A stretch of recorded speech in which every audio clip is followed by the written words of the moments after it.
Tell him, McCluskey. Tell him what time it is. Little Hen says it's time to rock and roll. All you people are so scared of me. Come quietly or there will be trouble. Man, that's just me. I'm Batman. This is Sparta! There is a tiger in the bathroom. I'm an excellent driver. If it bleeds, we can kill it. Pop quiz, hotshot. Keep the change, you filthy animal. A building gets torched. All that is left is ashes. I used to think that was true about everything. Families, friends, feelings. But now I know that sometimes, if love proves real, two people who are meant to be together, nothing can keep them apart. Hello and welcome back to this week's Monday Movie Show. If you listen to us live on Spreaker, if you listen to us on iTunes or any other place, hello! We will be looking over the Blu-ray and DVD top 10 and reviewing these films. Tom Cruise is back as Jack Reacher, Lee Child's character, made into film. We've got a Israeli horror film, Rabies. We have a French kind of thriller, love crime. A horror movie again in Motel. And then we have our TV movie of the week, which I'm going to keep secret because it's my TV movie of the week, and I'm going to surprise people at the end, I think. Yeah, and I'm going to throw in my 2 penneth when it comes to a TV movie of the week as well, because I don't care. I want people to watch the film that I've chosen. And yeah, Slater, I know, sorry, I got your name wrong, but me trying to type really quickly and review a film at the same time is pretty difficult. I can't multitask. Right, let's kick things off with the DVD and Blu-ray top 10 then. Yeah, I was just going to say, I don't think us typing real-time reviews in the cinema would be looked upon very well as well, having a lit-up phone while we're watching the film. I don't think that'd be looked on very well. Yeah, yeah, exactly. I don't want to be thrown out of my cinema. I want to be able to go there and watch films. And number 10, Skyfall. I mean, what else is there to say? You thought it was just okay as a film. I really loved it as a Bond film. I think it is the second best Bond film to date. First one being Casino Royale. Nothing against the original Bonds, and I mean, Sean Connery's a fantastic Bond, but I think Daniel Craig's been the best one so far, and Skyfall was a lot better than Quantum of Solace. I will not be watching it a third time. At number 9, Taken 2. Make whatever joke you want with that title, because it'll be funnier and more fun than actually watching Taken 2. I mean, I don't have anything more to say. That it's an exhausting film because it's just not good. Exactly. Number 8, Hotel Transylvania, which is good and surprisingly good. Talking of like animation and good casting, voice casting. I mean, I was talking about the Croods in the first part of the show with Nicolas Cage being not annoying. This is Adam Sandler doing voice casting, being not annoying. And it's fun. It's well directed animation. It's good animation, and there's lots of jokes in there for adults and kids. And the sequel is coming soon. Number 7, Snow White and the Huntsman, which I just really thought was quite deplorable. The writing in it I didn't like. I thought the characters were awful. I mean, Kristen Stewart is terrible. Chris Hemsworth's accent really just made me want to stick a screwdriver in my ear, and it's just. It doesn't work. The special effects are really nice. Charlize Theron's in great scenery chewing performance. She's the best thing in it, really. Other than that, though, there's not really anything worth watching. And the dwarves are just. It's a shame that the dwarfs are in it for about 5 minutes. Blink and you miss them, you know. And the sequel is coming soon as well. Number 6, Silver Linings Playbook, which was a real surprising eye-opener for Bradley Cooper's performance. Jennifer Lawrence won Best Actress in it.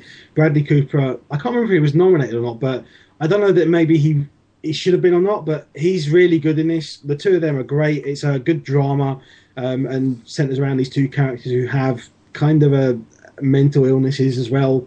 And it's just a really good piece of drama with a great performance supporting from Robert De Niro as well. Yeah, Boog in the live chat really loved it, and they both won Best Actor and Actress at the recent MTV Awards. They won Best Kiss, I think, as well.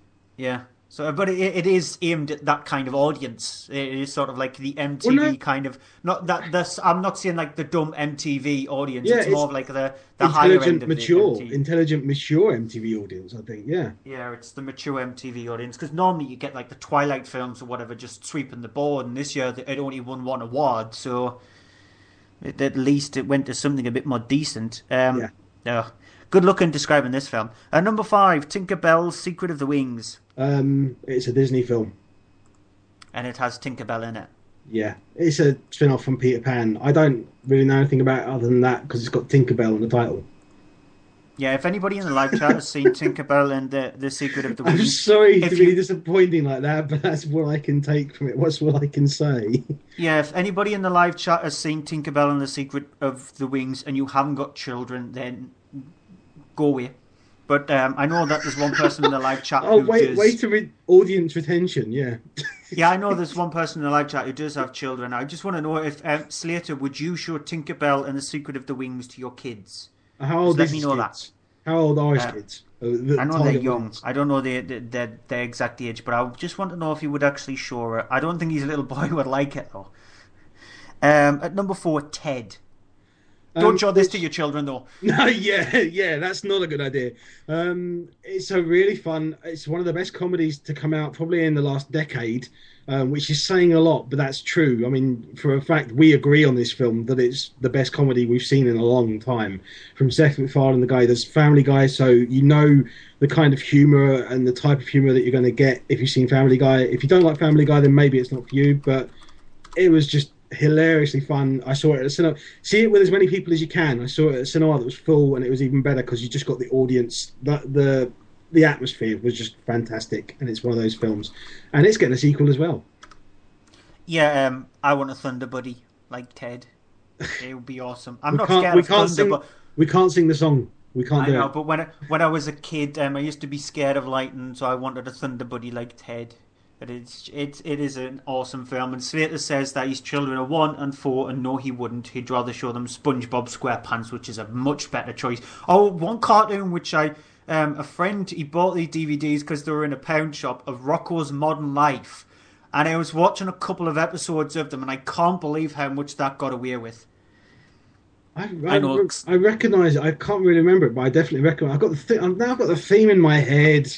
Yeah, Rocko's Modern Life. No.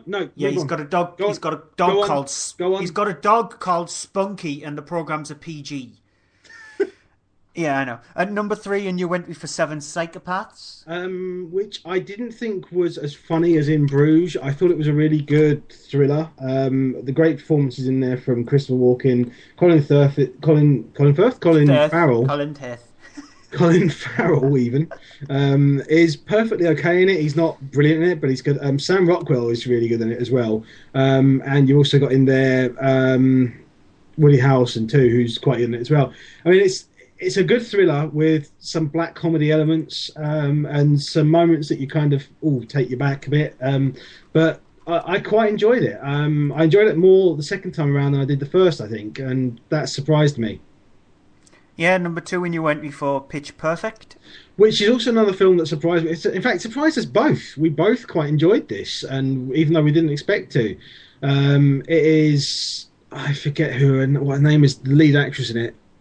Anna Kendrick. Yes.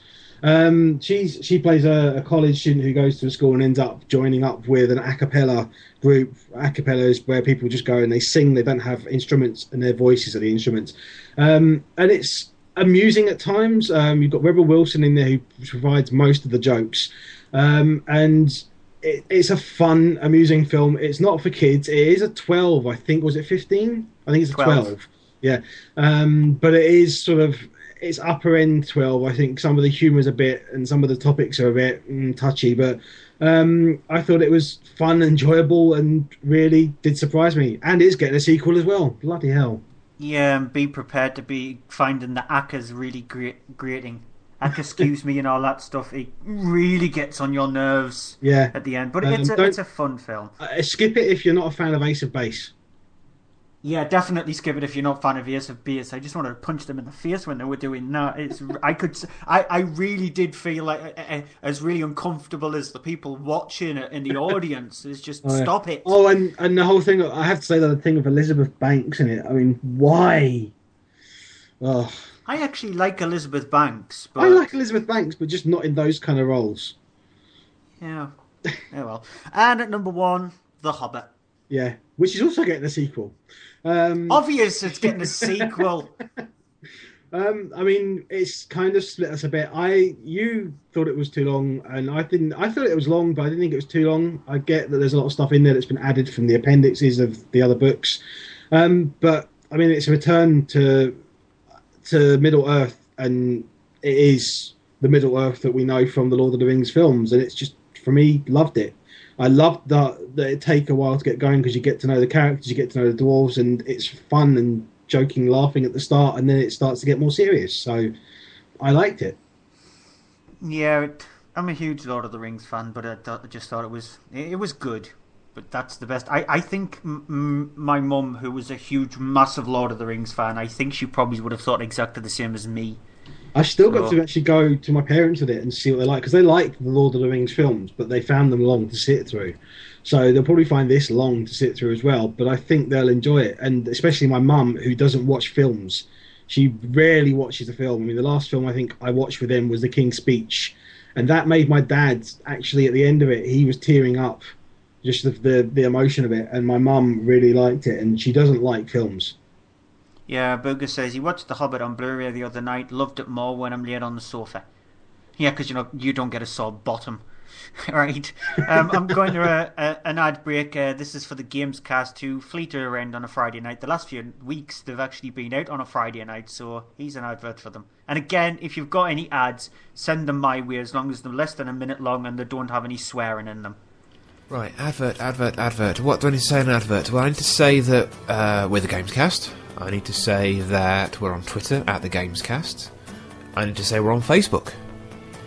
I need to say we've got a website, thegamescast.com, and I need to say we're on YouTube. Oh yeah, and we're on this thing called Spreaker.com. Don't know where that came from. What else? That's probably it. Right, better record it. Oh, crap. That was 30 seconds. The Gamescast. Grown-up gamers talking about games. Allegedly. So, it's about time we start to review some films. Let's do Jack Reacher then. Biggest film on DVD and Blu-ray this week. Directed by Christopher McQuarrie. Also written by him, but based on the book by Lee Childs. The book One Shot, which is not the first series in the Jack Reacher films, but it's the one that's been used to introduce the character. Tom Cruise plays Reacher, who is called in after... basically, the movie starts with a scene of a person basically snipering in a city and just shooting a bunch of random people alongside a river. And the police then follow evidence that's found at the scene of the crime, and they lead them to a man, James Barr, who is then arrested and interrogated. He doesn't say anything for 16 hours and then writes down one thing on a piece of paper and just writes, "Get Jack Reacher." They try and find this Jack Reacher character, no idea where he is, but he has seen on the news James Barr's thing and actually turned up to investigate and speak to them because of the fact that he and James Barr have a history. Here's a clip. You're Barr's attorney? Helen Roden, Jack Reacher. Jack Reacher? Helen Roden. Yeah, she's a district attorney's daughter. It's a good story, actually. I'd like to hear it. How'd you find him? How'd they find you? You can't be talking to this man. 2 strikes in It's one day. not what it looks He like. came to us. You went to the DA? Is there a law against it? None you're currently breaking. Come on, before this gets awkward. Hey, say, see you in court for me. Goodbye, detective. Weird meeting you. Likewise. Let's go. So you're Jack Reacher. So you're the DA's daughter. Oh, Jesus, please. Is that even legal? Fortunately. How does that happen? Tell you after deposition. You don't want to depose me. Oh, well, you're my only defense witness. I'm not a defense witness. Your friend James thinks you are. It's not my friend. Why does everyone assume Well, that? why else would he ask for you, and why would you come here to help I him? didn't come here to help him. I came here to bury him. So Reacher then, who wants to have a look at the evidence and such, ends up taking the job as an investigator for Rosamund Pike's character there, Helen, who is the defence for James Barr, and he ends up taking a job for her to investigate it and starts looking into the case. And I don't really want to go into it any more than that because there are some plot things that are built up there. It's first of all, let's start off with this. I like Christopher McQuarrie's directing style. He's only directed one other film before, which was Way of the Gun. He's a very serious director and very a very accurate director, and the way that he directs things are very to the point. He doesn't. He likes to make a film, and I would say, I mean, I think I was messaging with you earlier, and I said to you, he likes to make these films where he kind of like trims off all the fat, and there's not any fat on the film. It's just all the details, and it's very accurate, going from here to here and from point to point. And I found that really good for the narrative of this. I thought that it led the viewer along on a story quite well. It's a really good investigation thing, but as you're going along, you have these points where something happens, and it's not obvious in your face, but if you're watching and paying attention, there's things that happen, you can see them, and you can then make up your mind as to what's going on, quite well informed. I think that Tom Cruise is one of these actors who he can play a role, and he can just play it and just simply do a role, or he can really get into the role. And I think with this, he does one of those, really gets into the role. He really focuses on it. It shows on the screen. Rosamund Pike, you heard that clip as well, is not to his level, I think, but she's a good actress. Richard Jenkins is in there as well. David Oyelowo, I can't say his name. I can't say names like that. And you've even got in there, surprisingly, Werner Herzog, the director Werner Herzog, who turns up in an acting role, who is perfectly fine in his. Jai Courtney is in the film, who was in the last Die Hard film. To be honest, he does more in the last Die Hard film, and I don't know if that's better or not, because he's not really got much of a screen presence, but we'll see what happens with him, I guess, in the future. I really enjoyed this. I liked it. I thought it's quite really well written and directed. I found the story quite compelling and enjoyable. The action sequences are really quite well done as well. There is a great car chase in it, which is all done practically, no effects or anything that I could see. It all looked as if it was real, and I really loved that feel of the film because of that. Yeah, personally, I found the movie to be quite boring, to be honest. Yeah, you didn't know what I thought about the film. I know. I thought I was kind of. I didn't think you'd hate it. I thought you'd like it, but I didn't think you'd think it was especially brilliant. No, I just found it really boring, to be honest. It's a very safe role for Tom Cruise. Tom Cruise doesn't have a hell of a lot to do in the film at all. I felt that the supporting cast around him were really weak.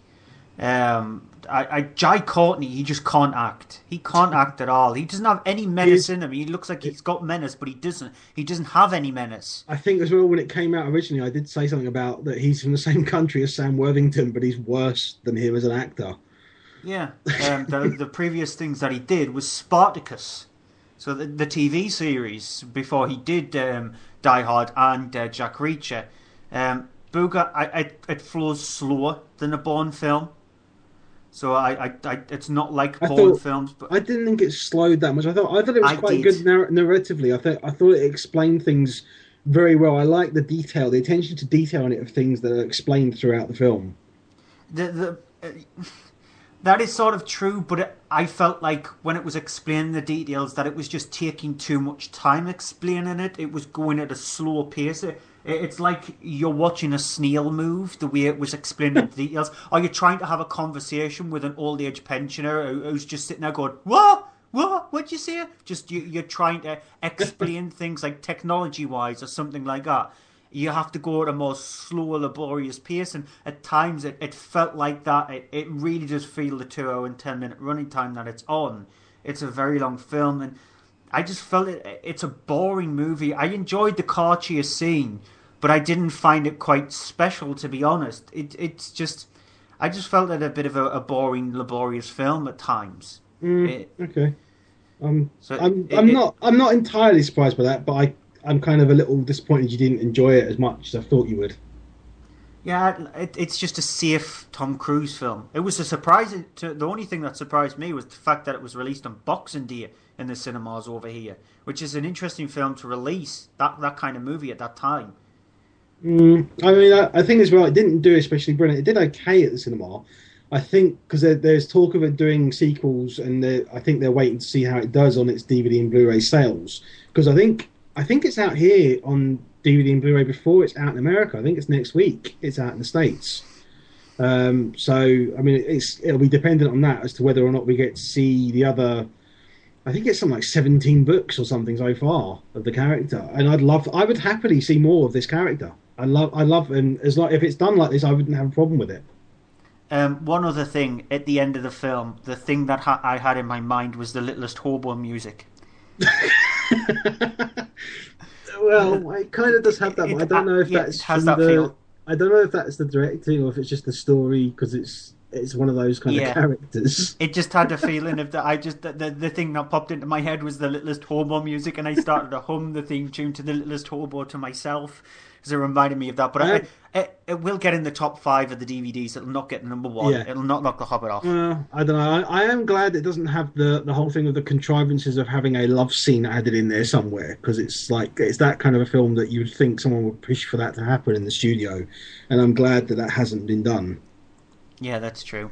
Right, next film is Rabies, and no, I don't have Rabies. It's also called Clavet, which is the first Israeli horror film. I put it as South African in the post on the site. I got it wrong. I know. I hold my hands up high. But it's the first horror film from Israel, and it's directed by Aaron Kashils and Navot Papashador. That is actually his last name. And congratulations on pronouncing them, because they sounded kind of like they were right. Yeah, and what the film is centres around, the opening of the film sees somebody trying to rescue somebody else from this. She's been trapped inside, so like a well area, and this guy is trying to rescue her. You discover later on in the film they could be sisters, but there is a very creepy scene if they are brother and sister. Little bit of incest there, and so it's the opening of that, and then it switches to these tennis players who are going to a tennis tournament. They end up taking a wrong turn. They end up in a fox sanctuary of some kind. They break down. Their car breaks down. The fellas try to get some help. They discover this guy who's trying to help his supposed sister in the middle of the woods. While this is happening, the girls decide to ring for the police when they discover this guy, and these 2 police officers turn up. One of them is a really seedy police officer. He's obsessed with sex, to be honest, and he tries it on with one of the girls, and they really hate it. They escape, and he chases after them, trying to teach them a lesson. And then you've also got this hunter who's going around the forest with his dog. I think he's looking for poachers, and there's the serial killer who's wandering around the forest. So you've got these different strands trying to tie each other together, and the film feeds throughout, and it's trying to be a horror. It's not a horror movie at all. It's trying to be a thriller. It's not a thriller. It's more of just like a murder kind of movie, and I don't know why it's called Rabies. I don't think Israel know exactly what rabies is, because it's not about an infection that infects people and they start foaming at the mouth or something like that. It's got nothing to do with that. In the end, it mainly centres around how people react to their friends betraying them, or how hard it is to try and rescue somebody, or even there's touches of incest in there somewhere. And you can tell that this is from a country, or maybe it's even the director, who's never done this kind of movie before. Because it's a messy movie. It's hard to tie these strands together, and he doesn't tie them together very well. He realizes that there needs to be a bit of violence in the movie, and so he thinks by adding a story strand which interleaves them all together about how their friends who they're with react to each other and how death comes affront. He thinks that might help it. It doesn't. It makes it more confusing, as you can tell me trying to describe the movie. It's a very confusing film to describe it. It's just, I think Israel should just not make horror films if this is the best they can try and do. What they need to do is, if they want to attempt to do another horror movie, is reel it back a lot and just maybe centre around this brother trying to rescue his sister from this psychopathic killer in the woods, and the tennis players turning up and breaking down, rather than adding the element where you've got a person who looks after this forest area trying to kill poachers, or the police officers, or any other story strands, rather than bringing them into it. Just make it a couple of strands and then tie that together. Make it a simple film. It's not a simple film. It's boring, to be honest. There's a bit of nasty violence in it, but that's the best this movie can offer. I'm going to go then from Israel to France. With the movie Love Crime, or the original title, which is Crime d'Amour. It's a movie directed by Alain Corneau. It's a thriller which stars Ludovine Sanya. I'm not sure if I'm saying that right or not. I hope I am. Who plays Isabel? And you've got Kristen Scott Thomas in there who plays Christine, who is Isabel's boss. The two of them work at a company which it's never really made clear exactly what the company does, but they're kind of executives of this company. It's like as if some kind of thing that has like marketing, so you have projects from other companies and such. Isabel is sort of the lower executive to Kristen Scott Thomas's higher executive, who kind of runs the office and that department. The whole thing is that you've got the two of them working together, and they have this sort of weird, kind of a flaunty situation between the two of them that doesn't develop. But then they have this thing where you have Philippe, who is the sort of the boyfriend of Christine, comes into the situation, played by Patrick Meal, and he then enters into a romantic relationship with Isabel secretly from Christine. The whole thing then starts to build up with the three of them in this kind of weird love triangle, and Christine is also becoming sort of aggressive at work to Isabel after Isabel starts to show promise as actually overtaking her in the company and the way she's dealt with things to other executives and other company sort of locations around the world. It then turns into another thing when something happens. I'm not going to say what that is because the film should be watching. It's kind of a spoiler. But then after that, it turns into another film where it kind of changes direction, where it becomes then a did she, didn't she thriller kind of thing, which you're sort of questioning things as you're seeing them and as they develop. It's a very odd film in that respect, that when it changes gears and goes into this other direction, it then starts to have lots of problems. Up to that point, it's a really good film. It's kind of building up. There's tense bits. It is really kind of building up to something that then happens in the film. And then after that point that it happens, and it just sort of kind of stops and doesn't really have any progress. It doesn't do anything at that point. Even though things are happening, I was sitting there kind of going, well, why is that happening? Why does a character do this? Why does this happen? Why are they going along that course? And I really found it annoying. The first half of it is very good. The performances are great in it. The second half of it, the performances are still good, but then you're kind of like, it's literally changed that radically that one of the characters you're kind of like, well, okay, where did this come from? What? And it just didn't work for me for the character. The performances, as I said, from Ludovine I think it's Sanya. I'm not sure. And Kristen Scott Thomas are great in it. I mean, it is in French. It's French spoken. Kristen Scott Thomas is speaking French throughout the whole film. There's a couple of scenes in it when they're in English because they're speaking to people in other countries, in America and such, on the phone, and so they're speaking in English. But it is a subtitled French film.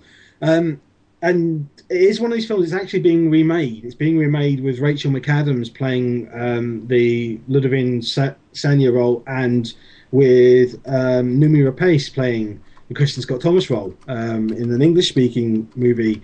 So I'm kind of curious to see what they will do with it, because I think that they will change the latter half of the film, which I think is a good thing, because for me, the latter half of this film didn't work. That is where this film has a problem, where it changes gears completely and becomes something else. That is what a lot of films do. Sometimes it works. In this case, it doesn't. Right, final film of the night is... I've just drawn the short straws this week when it comes to the DVDs, because there was very little out, to be honest. And it's Motel. The film was originally released in 2010. It only got released over here in 2013, obviously. It's directed by Brett Donohue, Donowho. It centres around a group of 5 friends who are in this camper van, which has just been bought by the father of one of the friends.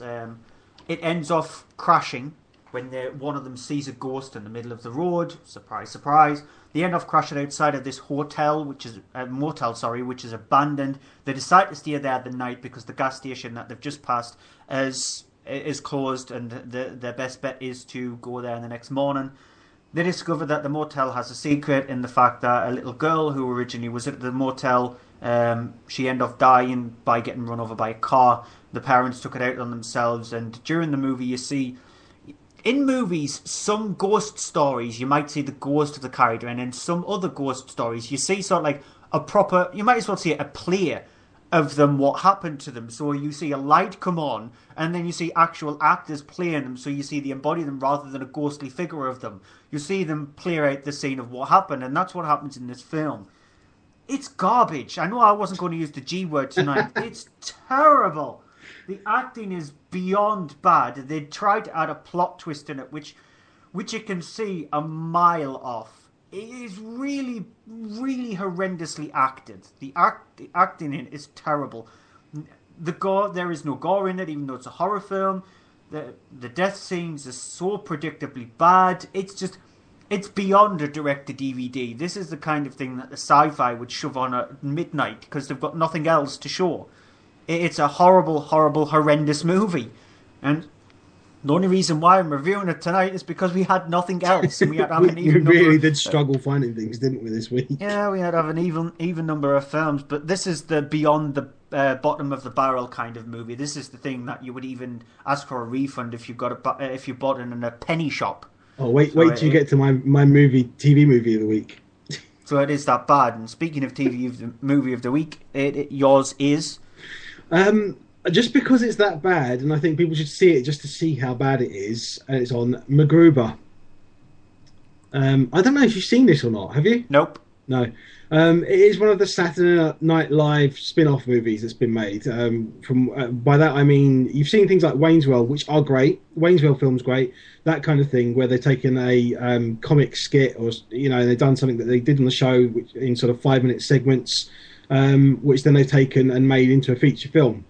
MacGruber is a spoof of MacGyver, if you remember that, with Richard Dean Anderson playing the guy he could make, he was like a one-man A-team. You could put him in a room with all these spare parts, or something, and he'd be able to build a tank, and it's basically it's a spoof comedy, but it's not especially funny. There's some moments in it which are just god-awfully terrible, but it's one of those things that I'm suggesting people see it because it's on Film 4 on Friday night. It was actually on over the weekend just gone, and I wish I'd said it last week because then I would have said to see it then. But it's on Friday night, this Friday coming the 19th of April at 10:45. Airplane is on before it at 9 o'clock. The classic Airplane, which is funny and is fantastic. Watch that before it. Have a night getting drunk if you're going to drink or anything like that Friday night. Sit and watch them. You'll probably find that by the time you've watched Airplane and you're drunk enough, MacGruber will be then watchable and you might laugh at it because you're drunk. But it's terrible and it should just be seen just to see how bad it is. And also see how much weight, what's his name again? Val Kilmer has put on. Because he really has put on quite a lot. As a character whose name I can't pronounce in the film because it's that kind of a film. One thing though, this Friday is the 26th, not the 19th. That was last Friday. But why am I looking at? Okay, that's a very good point. I'm actually looking at the website, and it's got Friday 19th as this Friday. That's really not helped. Yeah, it's the 26th. Oh well, what did you have then? Because I'm going to have a look quickly then while you talk about your one. Yeah, my one is Julia's Eyes. I keep on harking on about this film. It stars Belen Bruder, who plays a woman who's losing her eyesight and strange things start to happen. It's a fantastic film. It's on Film 4 again at 1 a.m. on Wednesday the 24th, so 1 a.m. in the morning, or Tuesday night as Andy likes to see it. Film 4, 1 o'clock. I highly recommend it. It's a very creepy film, and Belen Bruder is one of those actresses who picks and chooses her movies, and she chose really well with Julia's Eyes. So is your film actually on the 26th, or is it not? No, it's not. I'm trying to have a look and see if it is on again, but it's not. But I have seen something else on, which I'm going to say to look instead. Sunday the 28th of April at 7:10 p.m. Again on Film 4 is Legend, the Ridley Scott movie, which I recently got the Blu-ray version of it, which has 2 versions of it, and is a fantastic sort of weird fairy tale film. If you've never seen it, then have a look at it. It's bizarre, but it's kind of it is sort of enchanting, and it's just it's Ridley Scott. It's a film that completely bombed, but it has got a cult status now, and it's got some of the best makeup effects, with Tim Curry dressed up kind of like the devil with big like red and horns and everything, and it's one of those ones that it is a sight to behold. And I agree with you. I really do like Legend. I think it's a really good film. The Devil is one of the best I've ever seen. Yeah, it is looks one of the absolutely. best I've ever seen. I don't know if it's Rob Bottin or someone like that who did things like RoboCop, or he did Total Recall, but the original Total Recall. But it looks like that kind of level of quality. It's impressive just how amazing Tim Curry and it looks. And Tim Curry gives a great performance in that as well. Yeah, it's a really, really good film. Right there, that's it for this week's Monday Movie Show. You can check out all of our content on mondaymovieshow.co.uk, where you'll find reviews posted up. I've got mine there of Evil Dead. It's a rare treat that I do reviews. Well, I wouldn't actually call it a treat, but it's a rare thing that I write up reviews anyway, and Andy mainly does the reviews on the site. You'll also I will be doing one for Iron Man this week as well, once I've seen that. Yeah, you'll also find trailers and the usual box office top 10, and the show will also be posted up on the site. You can catch us on Twitter. I'm at Cryptic Tadpole, Andy's EHDVD, and the show is at Monday Movie Show. You can also get us on Facebook as well, which is Monday Movie Show, facebook.com/Monday Movie Show. You can find me on there if you want. You don't have to. Other places you need to visit. I know, I'm not bothered, to be honest. Other places that you need to visit is Following the Nerd. You can catch them on followingthenerd.com. Their show goes out on a Thursday night. They also have a podcast called The Empire Talks Back, which is Star Wars based, which goes up during the week. I think they record at the weekend, and it goes up during the week. Is it Tuesday it goes up? I think so. But that you'll find all the details of that out on Following the Nerd itself. A couple of people who work for Following the Nerd, Vote Saxon07. You really do need to check out his YouTube channel. Search for Vote Saxon, VOTESAXON07. He does some brilliant spoilerific reviews of Doctor Who, and also he does some fantastic toy reviews and just some spoofs every now and again. You can also find him on Twitter. He's a brilliant guy. And the Time Warriors, who I've been speaking to a lot on Facebook as well. They're involved with Following the Nerd. You've got Alan, who's the Bald Gamer Dude.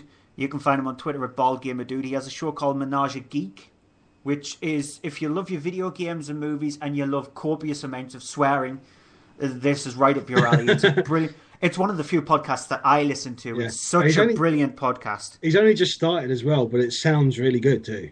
It is. It's a fantastic show. He does it with his other half, who's Lebowski. You can find her on Twitter, and his friend Bryn, who is Bryn SMC, BRYN SMC. They both feed off each other fantastically. Slater, who's in the live chat, you can get his site as well, which is Next Gen Gaming. That's NXT-Gen.com. I think he'll probably kill me because I've probably mangled the site.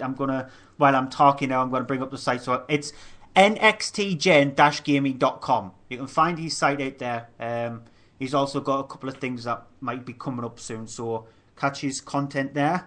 And finally, the Serum Foundation, who I like to always give a shout out each week, serumfoundation.org.uk. They've got an event coming up on July the 13th, which is a 7-a-side rugby match. So if you can support them, then please do support them. So that's it for this week's show. Your movie of the week. I think it's going to be Jack Reacher. Yeah, I see. Make a double bill at the cinema. Go see Evil Dead and Olympus Has Fallen. If you're after a bit of Brain Dead fun, yeah, they'll fill the hole slightly until Iron Man comes out. Anyway, if you want to see anything else, just wait for Iron Man. Actually, in the meantime, as I said, 2 more days you've got. Go and see Oblivion in IMAX. If you've got an IMAX, but Iron Man's out, and we're reviewing Iron Man on next week's show anyway, along with the ABCs of Death. So until next week, goodbye. Bye bye.